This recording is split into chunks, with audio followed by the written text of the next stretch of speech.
Dans cette vidéo, en fait, on va voir comment on peut connecter Eclipse à un système de gestion de version.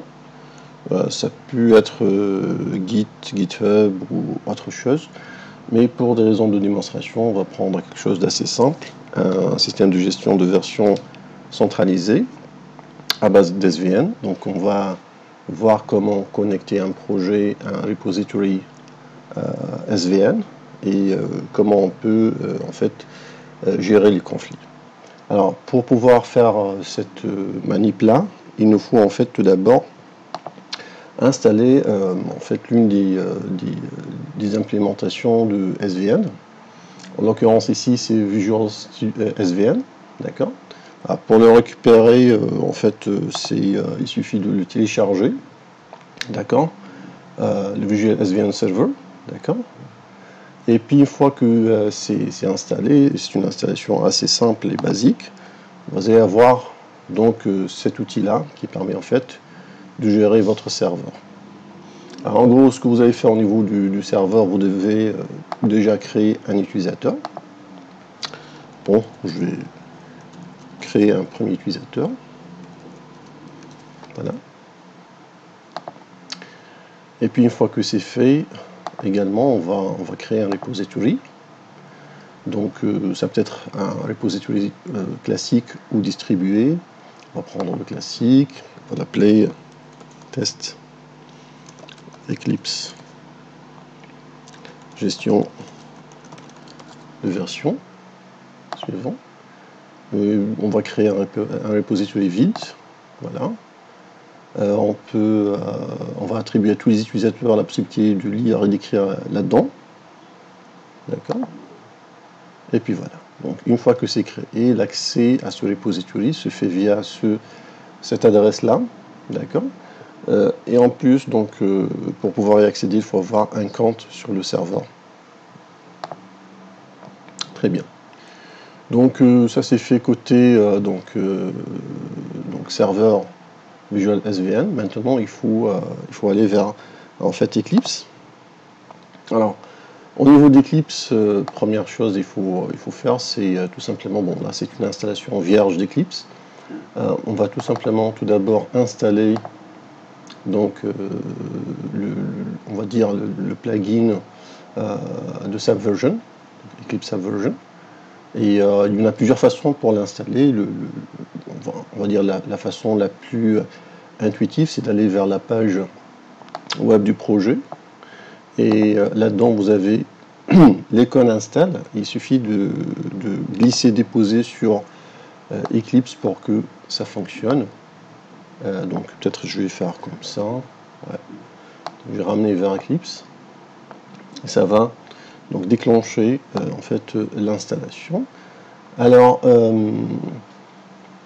je vais ajouter à ce qui est proposé par défaut les Subversion SVN Team Provider Source Localization, et puis normalement c'est suffisant pour cette démonstration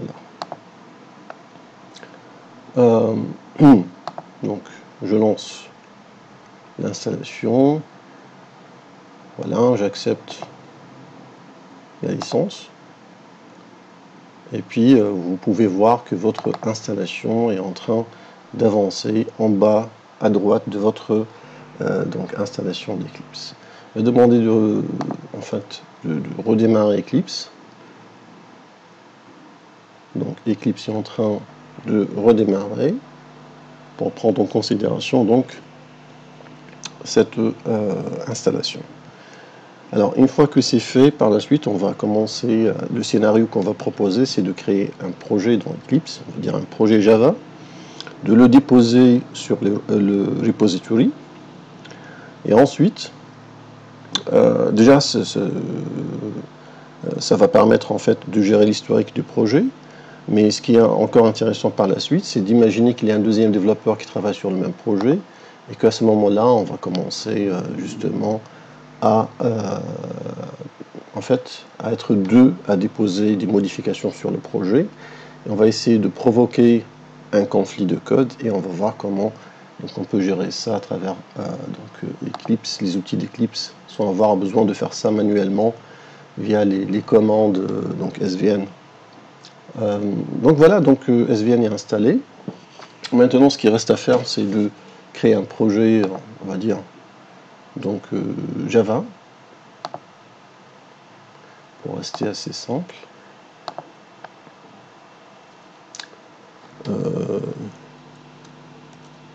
Donc je vais appeler ça, je sais pas moi, projet test SVN. Voilà. J'ai pas besoin de module. Je vais rester assez simple. J'ai fait finish et du coup j'ai le projet qui est créé. Bon, là il me demande d'ouvrir la perspective Java parce que j'ai un Eclipse J2E, donc oui, j'accepte ça. Et voilà, j'ai tout ce qu'il faut. Bon, a priori, j'ai pas besoin de ces éléments-là. Ok, donc j'ai mon projet, il a une structure de base Java. Et dans source, je vais m'amuser à créer enfin une simple classe. D'accord. On va dire cette classe-là, on va l'appeler la classe main, par exemple. Je vais mettre dans un package edu.formation.svn.main. Et puis je vais mettre la méthode main, pourquoi pas. Et voilà, j'ai mon code. D'accord. Et puis ici, je vais écrire par exemple sysout. Bonjour. Bonjour. Très bien. Donc, alors, pour le moment, si je regarde dans SVN, il n'y a rien, bien sûr, on n'a pas connecté encore notre projet, on n'a pas sauvegardé notre projet sur le serveur.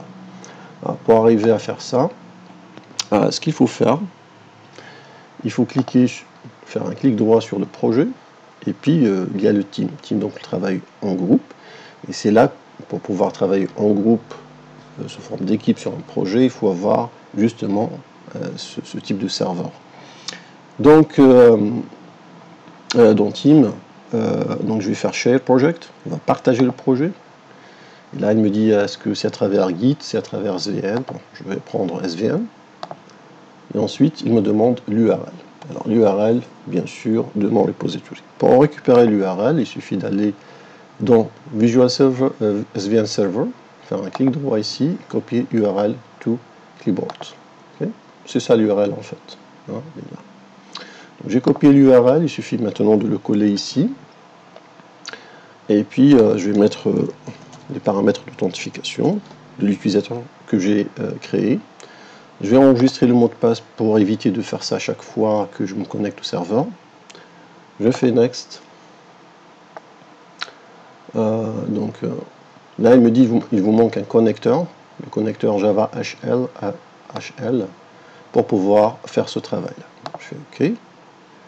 Je fais Cancel. Alors, pour ajouter ce connecteur, il suffit d'aller vers Window, Preferences.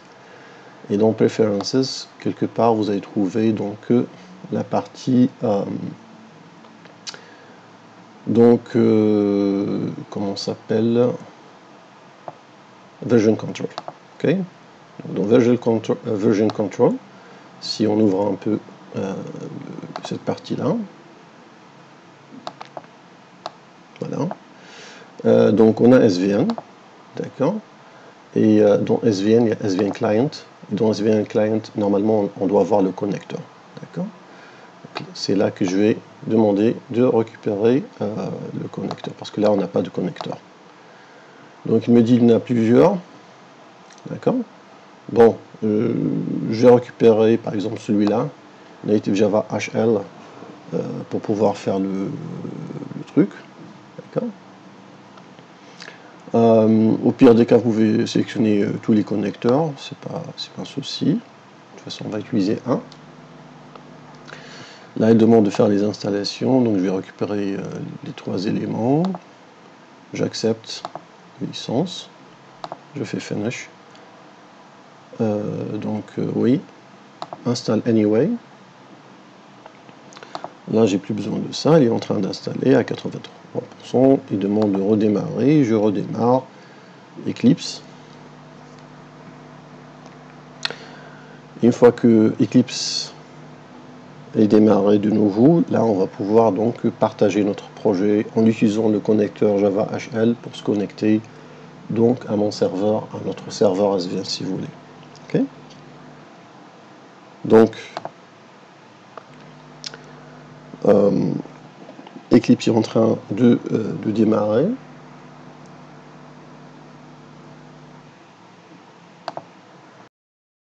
Voilà, c'est fait.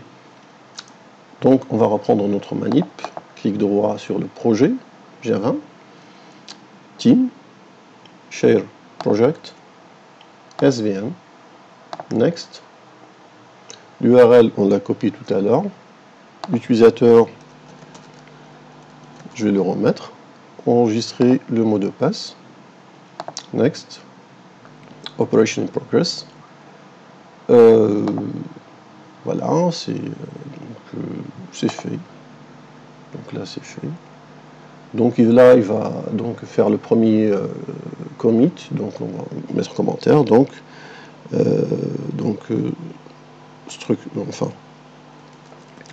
premier partage du projet. Voilà. Donc vous voyez, il a détecté tous ces répertoires, tous ces fichiers là. Donc il va les envoyer. À partir de ce moment-là, vous voyez que déjà il a mis le nom du repository sur le projet parce qu'on peut avoir plusieurs. Et vous voyez ici également que les icônes ont changé un peu pour dire tout ça c'est sur le repository. En fait, si j'ajoute donc une autre commande,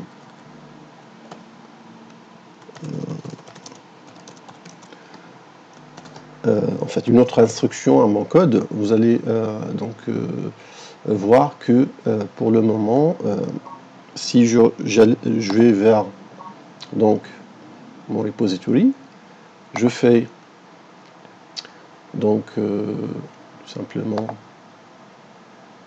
actualiser, voilà, et vous voyez ici que j'ai mon projet, d'accord, notamment donc la classe main, et dans cette classe main, bon, je vais l'ouvrir peut-être sur en fait alors je vais l'ouvrir sur le navigateur. J'ai copié l'URL comme tout à l'heure, voilà, et là ça c'est le fichier main, vous voyez c'est l'ancienne version de main qui est sur le repo.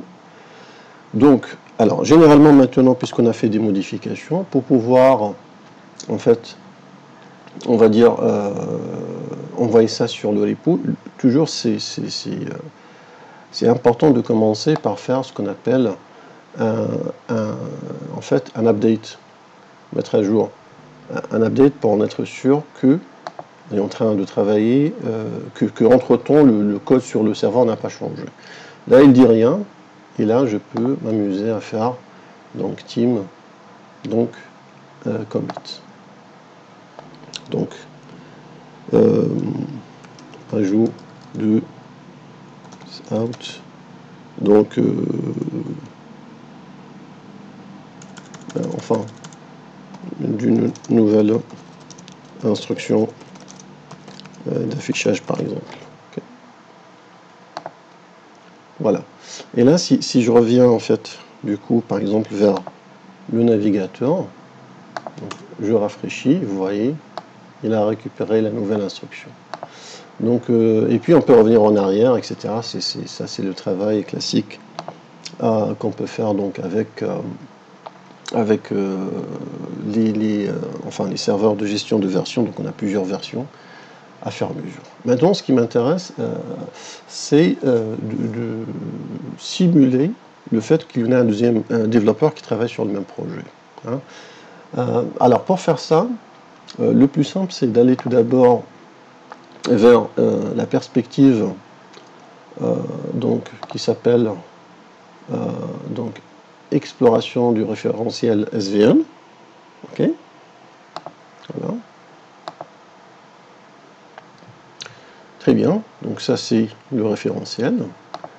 Et à partir du référentiel, d'accord, donc ce qu'on va faire, on a ce projet-là, et ce projet-là, on va essayer de le copier dans un environnement de développement intégré Eclipse. Donc c'est le checkout. D'accord? Donc on va prendre ce checkout. Voilà, il me dit comment vous allez appeler. Je vais l'appeler projet test SVN développeur 2. D'accord? Next. Et finish. Okay. Alors, une fois que c'est fait, si je reviens vers la perspective Java, vous voyez qu'il y a une deuxième version du projet avec le même code source. Donc on a deux main. Donc main qui vient, celle-là qui vient du deuxième projet et celle du premier projet. Ok. Donc ça c'est le deuxième développeur. Le deuxième développeur il va ajouter une autre instruction, sysout dev 2. Ok. Maintenant il veut donc déposer cette nouvelle version de la classe main. Il va vers team et il fait normalement tout d'abord mettre à jour pour vérifier. Et après, puisqu'il n'y a pas de changement, il n'y a pas de conflit, il n'y a aucun problème, il va faire un commit. Okay. Donc, premier commit dev 2. Okay. Alors, vous remarquez que chez le développeur 1, rien n'a changé. Donc, le développeur 1, il a envie également de faire des modifications. Donc, par prudence, qu'est-ce qu'il fait? Il commence par dire, je regarde est-ce qu'il y a des mises à jour ou pas. Il y a des mises à jour. Il récupère donc la dernière version du projet. Et là, il va essayer de faire des choses là-dessus. Alors, à quel moment les choses vont poser problème? C'est lorsque deux développeurs travaillent sur les mêmes parties du code. Par exemple, ici, bonjour du dev 1 chez le dev 1. Et là, c'est bonjour du dev 2, d'accord, dans le projet 2 chez le deuxième développeur. Donc, il y a un conflit ici, normalement, entre les deux. Alors, l'un d'eux va commencer par faire le premier, le commit. On va dire, donc il va faire le commit directement. En fait, même s'il fait une mise à jour, ça ne va rien dire parce que la version qui est sur le serveur, elle ne pose pas de problème. Donc, si je fais mettre à jour, il n'y a pas de souci. Et puis, voilà, je fais donc team et commit. Okay. Donc, création de conflit. Dev 1. C'est le premier développeur. D'accord. Et puis, le deuxième, il a également terminé son travail. Et là, on va essayer quand même de faire directement un commit. Il me dit save, oui, save. Comment. Donc, commit dev 2. Ok. Et là, il me dit, il y a un souci. Bah, c'est quoi le souci? Conflit non défini. Votre fichier main.java is out of date. C'est-à-dire, en fait, vous êtes en train de faire des modifications sur un fichier Java qui a changé depuis votre dernière mise à jour. D'accord? Donc, il faut commencer par synchroniser pour que ça passe. Donc, l'opération a échoué. Okay? Très bien. Donc, le développeur, il sait qu'il n'a pas la dernière version, donc il va vers Team. Et là, il va commencer par dire mettre à jour. OK. Et là, qu'est-ce qu'il me dit? Il y a des conflits. Très bien. Bon, je vais oublier le développeur 1, je vais me concentrer avec le développeur 2.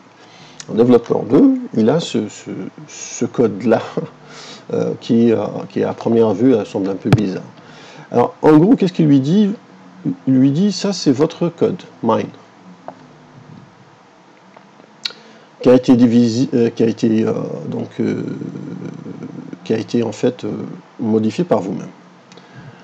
Et que, avant que vous faisiez ça, la version d'avant, c'est la version 4, parce que vous voyez ici, dans la partie projet, il vous dit, ça c'est la version 5 de votre fichier. Donc la version d'avant, c'était bonjour, et vous l'avez développé en bonjour du dev 2. Et sur le serveur maintenant, vous voyez, ça c'est le sens du serveur.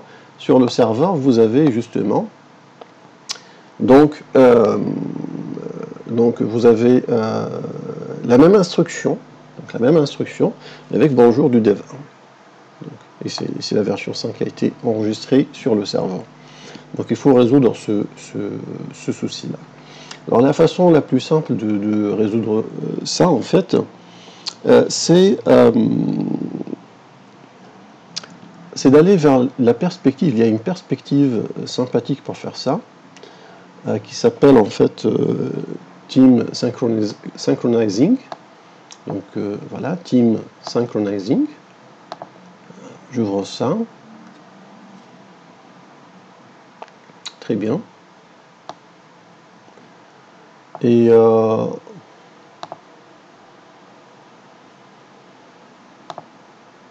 très bien. Alors, maintenant, voilà. Il est en train de charger. Donc ça, c'est l'historique. Bon, on s'en fiche de l'historique. Et là, qu'est-ce que je demande de synchroniser. Ok. Voilà. Là, il me dit que vous avez ce conflit-là dans main, en Java. Je clique là-dessus. Et là, j'ai cette façon de présenter les choses, d'accord, qui est similaire à tout à l'heure en fait. Mais là, on voit le remote file. Et là, je vois le local file. Remote file et local file. Ça, c'est ce qui est sur le serveur. Et ça, c'est notre code à nous. Donc, c'est à ce niveau-là qu'on doit prendre des décisions. Alors, qu'est-ce que je peux faire? Je peux tout simplement revenir vers la version originale, qui est celle-là.